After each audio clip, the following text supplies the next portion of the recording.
Ever wonder how a single conviction can just spiral into this confusing maze of rules, agencies, and a whole bunch of hidden costs? Well, today we're going to follow the paper trail of one single case to see how the system itself can sometimes set people up for failure. Let's dive in. So everything kicks off right here. This document, this judgment of conviction, it's not just the end of a court case. No, it's more like a trigger. It sets off this huge chain reaction that yanks a person into the orbits of all these different systems, government agencies, private companies, and they're often not even talking to each other. This one piece of paper is basically the starting pistol. All right, so here's how we're going to break this all down. First up, we're going to follow the money, see what this all costs. Then we'll try to map out the confusing web of who's in charge. After that, we'll look at what happens when the system's rigid rules collide with real life. And finally, we'll piece together how a system like this can almost seem designed to fail. Okay, let's start with the thing you can feel right away, the money. Let's just forget all the abstract legal stuff for a minute. What does this one conviction actually cost? Right out of the gate, according to the paperwork. The initial bill, straight from the court and jail documents, is $1,844.50. And I really want to be clear here. This is just the starting line. This isn't the grand total for the whole sentence, not even close. This is just the first bill and what's going to be a long, long list.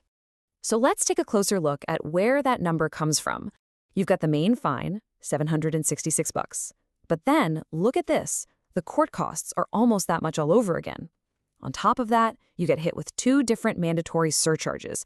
And then, and this is the part that gets me, there's this $83 charge just labeled Other. What does that even mean? It's these vague fees that make it all feel so confusing. And as you can see here, the cost isn't coming from just one place. It's really a series of layers, different demands from different entities, all stemming from that one original offense.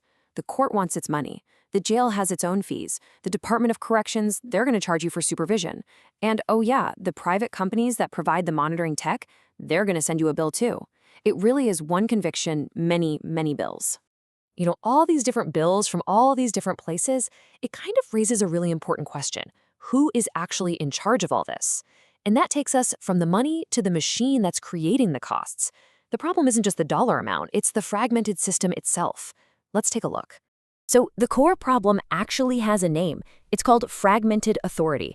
And what it means, basically, is that no single person or agency is looking at the whole picture.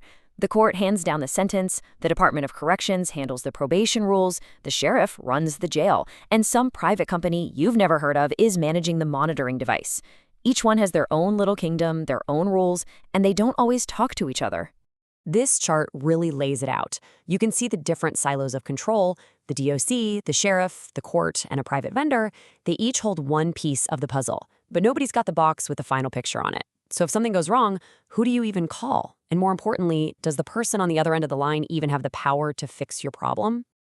Okay, so this is where that abstract idea of fragmented authority stops being theoretical and becomes a real-life crisis.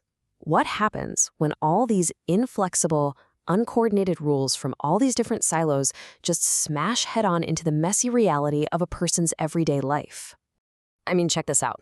This is a perfect example. On the left, you've got the system's rules. 5 alcohol tests a day at these exact times, non-negotiable. And on the right, you've got the person's documented work schedule, an overnight shift.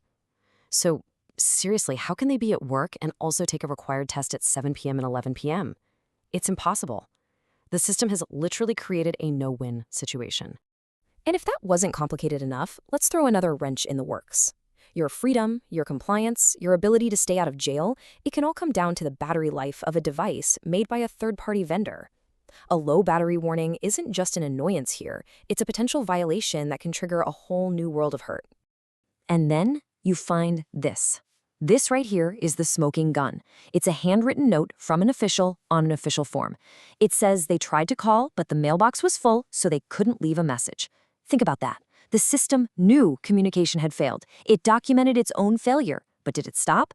Did it try a different way? Nope. It just plowed right ahead. And boom, here's the direct result, a denial of home monitoring. And what's the reason they give? Rule violations. But these are the same violations that happened because of that impossible work schedule on a device with a dying battery after a communication failure that the system itself wrote down. The system just carried on with the punishment, even though it had evidence there was a problem. So let's zoom out for a second. This isn't just about one person's bad look. When you look at all the documents, you start to see a clear, repeatable pattern. It's like we can map out the anatomy of how the system fails. It's almost like a recipe for failure. Step 1. A simple tech issue happens. A low battery, a bad signal, whatever. Step 2. That issue makes it impossible to complete a required test. Step 3. An automated system with no human context just logs it as non-compliance. And boom, step 4. That log automatically triggers enforcement and punishment. There's often nobody in the loop to ask, hey, wait, was this the person with the overnight job? The machine just keeps on rolling.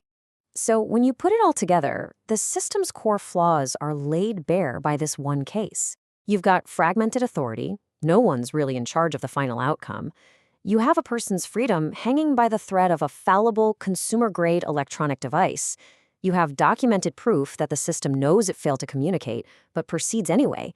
And at its heart, you have this fundamental conflict between the system's rigid rules and the basic realities of life.